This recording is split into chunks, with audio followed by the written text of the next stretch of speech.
E aí, pessoal, bom dia, ou boa tarde, boa noite. Eu tinha prometido, né, há um tempo atrás aí, que iria tentar fazer, né, um acompanhamento desse processo de formação, né? Tentar seguir aqui postando alguma coisa sobre o dia a dia, né, da faculdade, das matérias, do curso.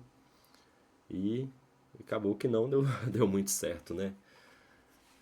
Muita correria também, acho que falta de planejamento meu, né? Igual já estou no quinto semestre. Queria ter vindo fazendo isso desde a primeira semana ali, as primeiras matérias. Vou tentar voltar, né, nelas também depois, fazer outros vídeos aí falando de cada uma, de como que foi, até mesmo por já ter passado por ela e ter visto como que é, né, aquela matéria ali. Mas aí eu queria falar agora dessas matérias do quinto semestre, o que que a gente está tendo, né? Lógico que cada faculdade tem uma grade diferente, até mesmo dentro da própria faculdade tem grades diferentes de matérias. E, e no caso, para mim, né, para nossa turma, esse semestre caíram algumas aqui, que eu vou até mostrar, ajustar aqui. Teve aqui a Psicologia Organizacional e do Trabalho um. A professora já disse que vai ter a segunda, né, a segunda parte. O Estágio Básico 2, Planejamento de Ações e Projetos de Intervenção Contextualizado. Eu vou falar depois cada uma aqui, tentar, né, falar um pouco de cada uma, apesar que estamos bem no começo da matéria ainda. Vimos uma ou duas aulas, né, de cada uma. E entrou agora o carnaval, e já não teve aula, então tentar falar o básico mesmo do que a gente viu até agora. Sociedade Brasileira e Cidadania. Essa é uma matéria online que na verdade nem cheguei a abrir ainda. Projeto de Extensão 2, Psicologia, Medidas de Avaliação em Psicologia 2, que é a tal da MAP 2, né? No terceiro semestre tivemos a MAP 1, que foi bem difícil, foi bem complicado. Vou falar um pouco mais também. Matriz do Pensamento e Psicologia Cognitiva e Comportamental, e aí já entra a teoria da TCC mesmo, né? E aqui eu separei algumas coisas que até os professores passaram lá já pra gente. A aula zero da organizacional do trabalho.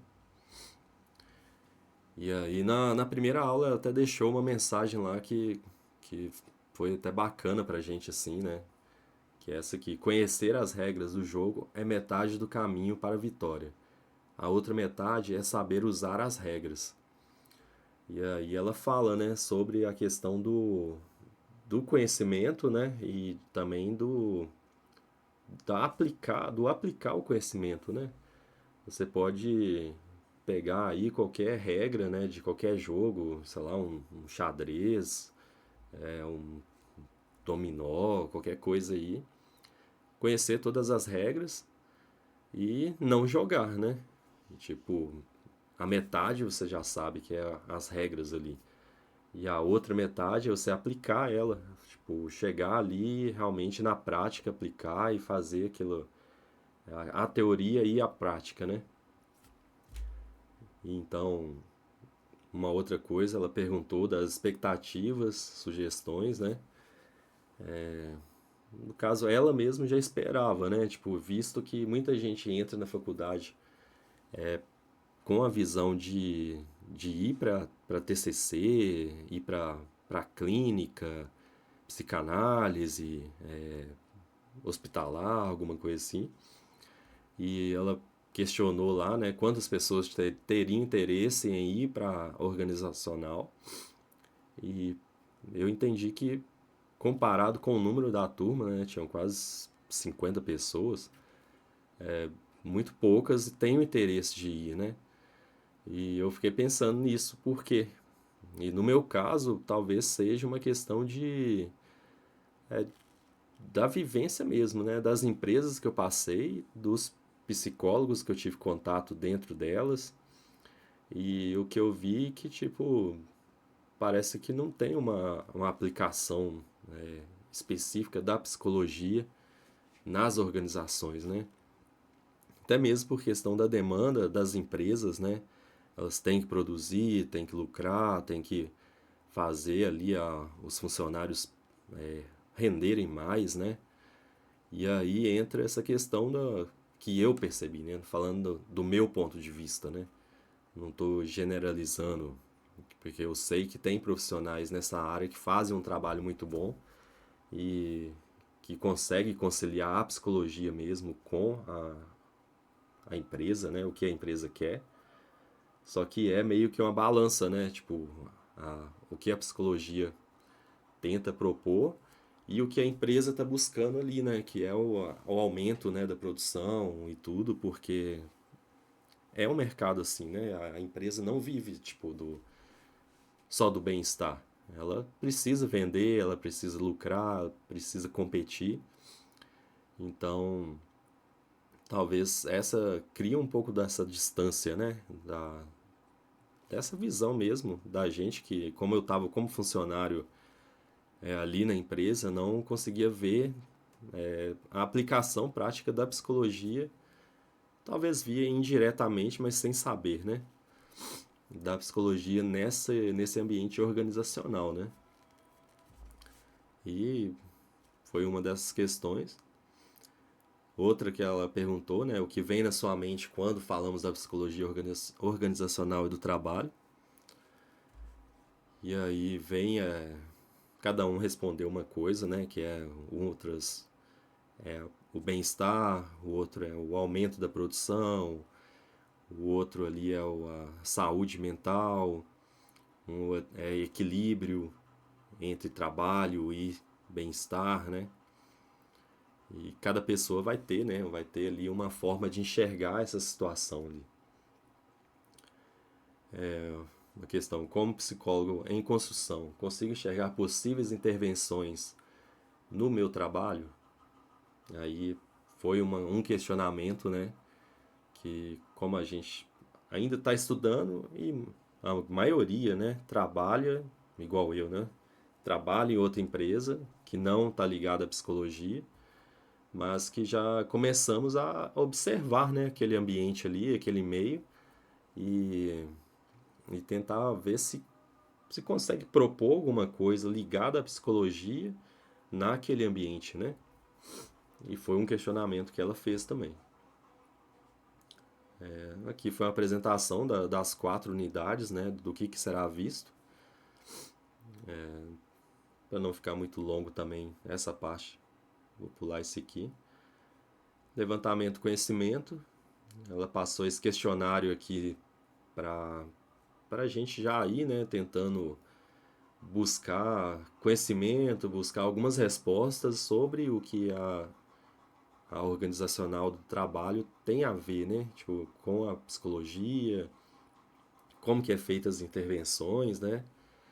Então foi uma aula bem interessante também, tipo, para mim, que, como eu falei, né, tinha uma visão diferente dessa área relacionada ao que eu já vivenciei, né, trouxe algumas coisas diferentes. Aí é questão de esperar as próximas aulas também e acompanhar, né. Voltando aqui, o estágio básico 2. Do semestre passado, tivemos o estágio básico 1, que foi ligado ao código de ética, né, do CFP ali. Foi bem explicado assim, entramos bem a fundo nele, desde da criação, da aplicação, os artigos, né, ali tudo que é indicado para a prática psicológica ser algo profissional mesmo, né? Ser algo mais que passe a credibilidade, passe a confiança por estar embasado em algo que foi construído por uma entidade bem maior, né? Com pessoas com muita experiência, como que é o do CFP, do CRP, e, e foi bem legal esse estágio básico 1, né? O 2 aqui, no caso, que é o desse semestre, o professor está propondo a construção de uma cartilha relacionada a algum tema um tema atual, né, que envolve a sociedade e que a gente vai conseguir construir através de bases até mesmo científicas, né, fontes científicas, uma cartilha de orientação sobre um determinado tema. Aí a turma foi dividida em vários grupos, cada grupo vai ter um tema, esse tema vai ser trabalhado e no final desse estágio ele vai estar disponível para a sociedade, né?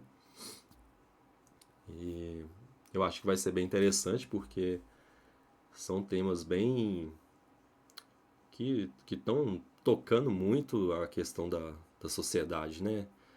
Passa ali desde a que eu ouvi, né, de outros grupos assim, temas sobre obesidade, sobre os jogos digitais, né? O vício em jogos digitais, sobre questão de sexualidade. Então, vai ser bem legal no final essa cartilha, né, que vai estar disponível para a sociedade. Sociedade Brasileira e Cidadania é uma matéria online. Realmente não cheguei ainda a olhar o conteúdo dela. Projeto Extensão 2. Eu dei uma olhada lá e é uma construção relacionada à sustentabilidade.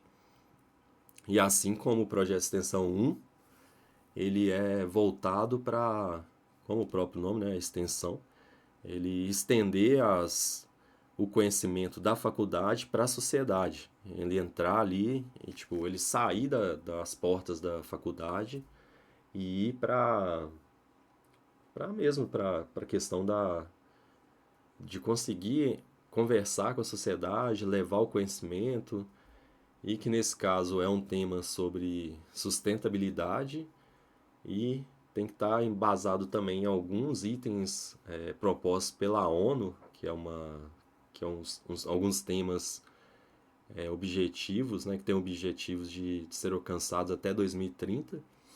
E aí tem que relacionar esse tema com algum deles lá e construir um trabalho junto com a sociedade, levar ao campo mesmo, conversar com as pessoas, ouvir, né? E, e propor algum tipo de solução para isso, né?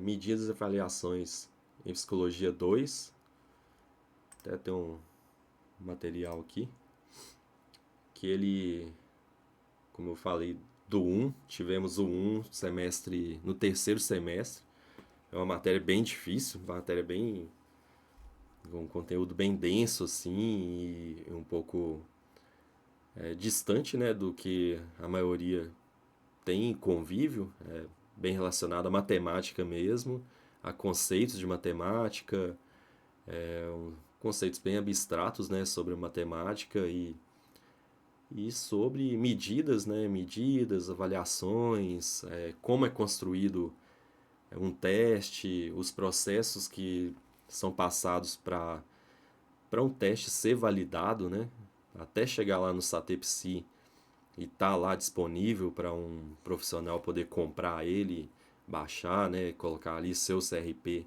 para ser usado ao público, ele passa por um padrão bem rigoroso de avaliação, de teste. Então, o MAP 1 é mais voltado para isso, para essa explicação, né, dos procedimentos, das bancas de avaliações. E nesse MAP 2, ele já está, pelo que eu entendi, né, até agora, ele é mais específico sobre os testes mesmo. Tipo, passou essa fase de como é construído, de dos critérios de avaliações, da história, né, de toda ali, de como que foi fundamentado os testes até chegar a algo ali que foi validado mesmo, né, pelo CRP, pelo CFP e a criação do SATEPSI. E aqui no MAP 2 já está mais específico para os próprios testes, né? E tanto que ele vai falar, deu alguns exemplos, né, de que vai falar sobre o teste D2R, o teste palográfico, o QAT, são teste de atenção concentrada. Então, vamos falar aqui dos testes projetivos, né? Que aí, como tipo o teste de Rorschach, por exemplo, ele não é um teste psicométrico, né? Que isso aqui é diferente. São testes, mas são, como é que se fala? Modos de avaliar diferente. O psicométrico ele é mais estruturado, ele tem um embasamento ali já como se fosse um gabarito a ser seguido para poder chegar a um resultado, né? Lógico que não é tão rígido assim, né, essa avaliação, mas ele já tem um norte, tem de onde buscar referência, tem onde o profissional se embasar, né, para chegar num resultado. O teste projetivo ele já é mais apresentado para o paciente e através dessa apresentação ele vai emitir uma resposta que o profissional vai conseguir ali também, né, através de treinamento e de experiência, interpretar aquela resposta.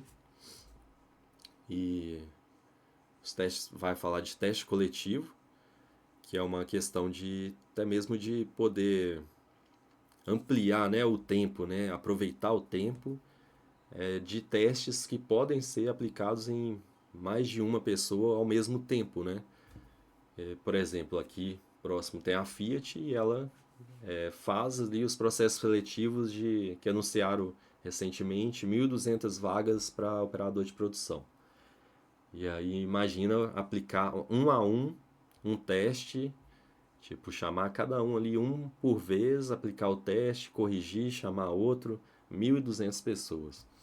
E aí nesse caso já aplica um teste coletivo, lógico que não com as 1.200, mas vão dividir em equipes menores, né?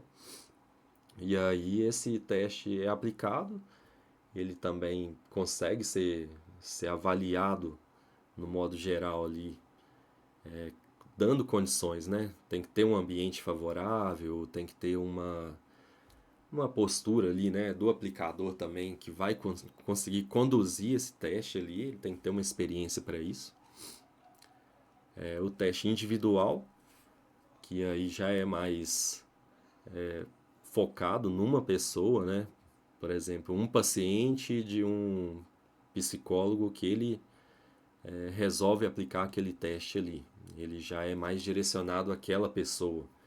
Então ele vai ter um ambiente praticamente exclusivo dele, com direcionamento para ele, e, e esse psicólogo consegue trabalhar diretamente nele, né?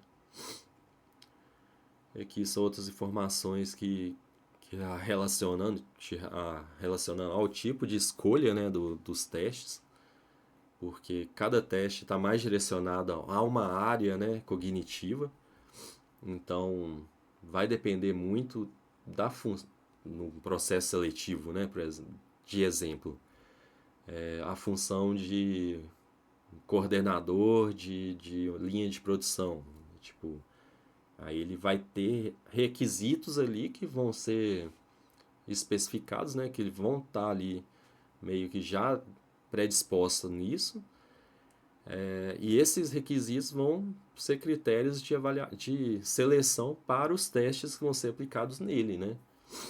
Porque um operador de produção, por exemplo, ele precisa de uma atenção concentrada. E aí talvez não precise de uma fluência verbal, né? Que é um desses exemplos aqui. Tipo, cada função vai ter uma especificidade, né? Para poder selecionar qual que é o teste mais favorável para ele, né? Aqui ele já começa a falar sobre alguns tipos de testes, né? D48, G36, G38, os projetivos, expressivos, teste Rorschach, palográfico, alguns cuidados, né, que os testes psicológicos eles são exclusivos, né, dos profissionais, até mesmo uma questão que pode ser de valorização da profissão, né, por ser não é qualquer pessoa que pode chegar e aplicar. parece ter relatos aí de lugares que fazem isso, mas não é algo ético, né? É tipo, é uma conquista da profissão e o psicólogo que pode aplicar isso, né? E valoriza a profissão também. E fora a questão dos resultados que se tornam mais confiáveis, né? Porque tem ali por trás alguém que estudou aquele teste, tem uma certa confiança, né, no que está fazendo, tem um conhecimento. Então, a importância disso, né, de ser exclusivo do psicólogo. É uma outra matéria que é a terapia cognitiva comportamental. Então, no começo ainda tivemos uma introdução sobre ela, né, sobre o contexto histórico, né, que vem lá da Aaron Beck, que era psiquiatra. Ele observava, né, que tinha os pacientes que relatavam sintomas. Esses sintomas eram identificados, tentavam ser, como é que fala, tratados, né? Mas de certa forma eles sempre retornavam, e aí através dessa, ele utilizava a psicanálise, né, também.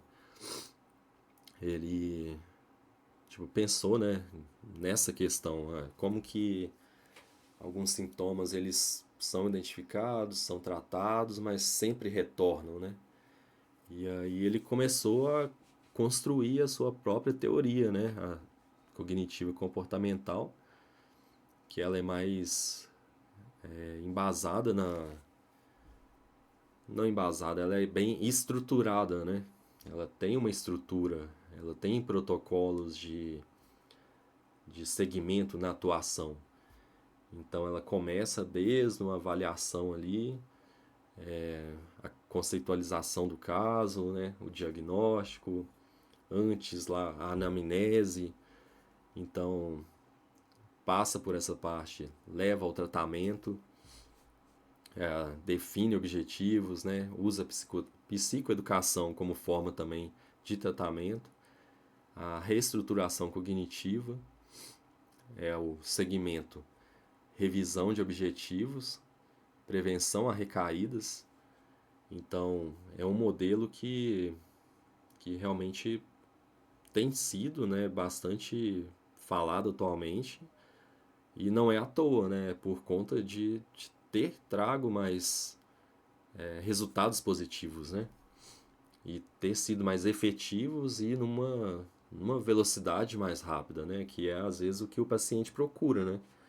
Ele quer uma solução um pouco mais rápida ali para aquilo que está pelo seu sofrimento.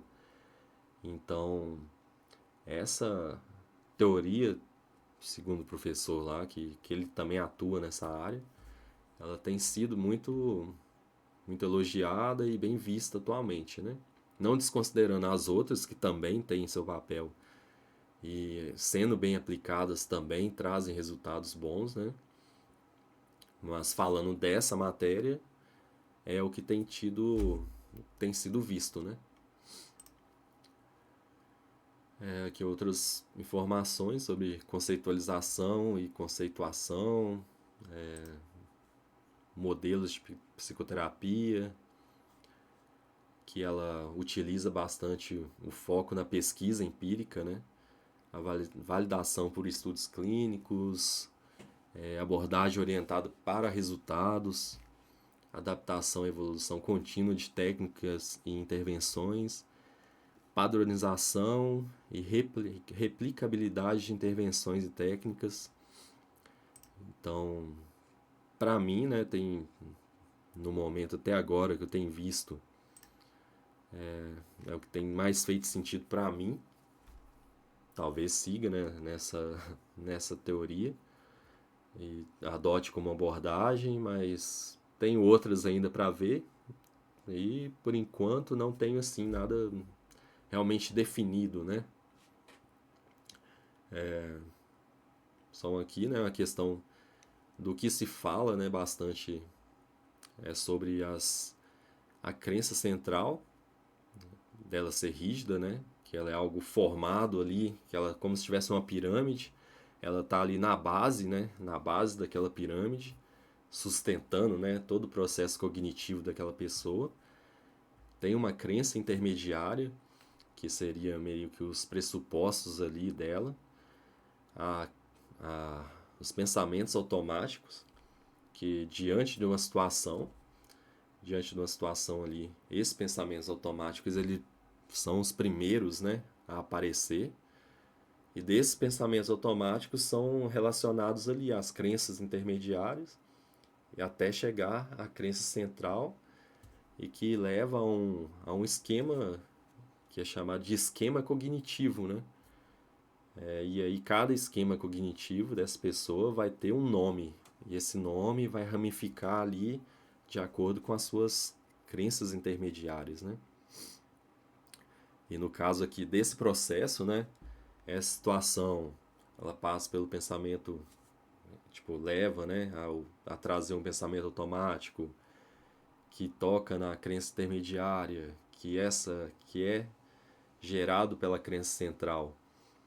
E ela vai emitir um comportamento que vai ser uma reação fisiológica, né, ou emocional, que no caso ali da comportamental, a emoção também é um comportamento, né? Também é visto como comportamento, que aí pode ser como um coração acelerado, a ansiedade, a vontade de chorar, medos, a vontade de fugir, né, daquela situação, que é tudo levado por essa, tipo, é iniciado nessa situação, né?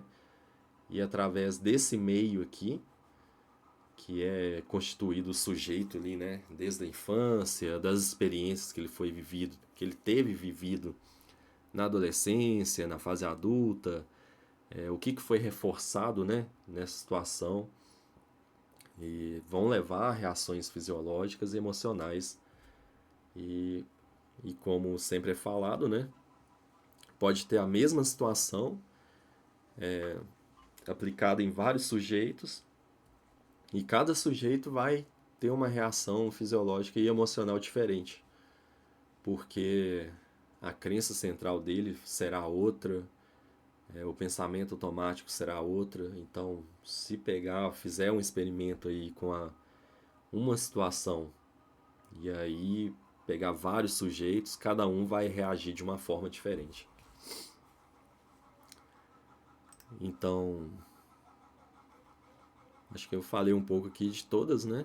Que vamos ver nesse semestre aqui ainda.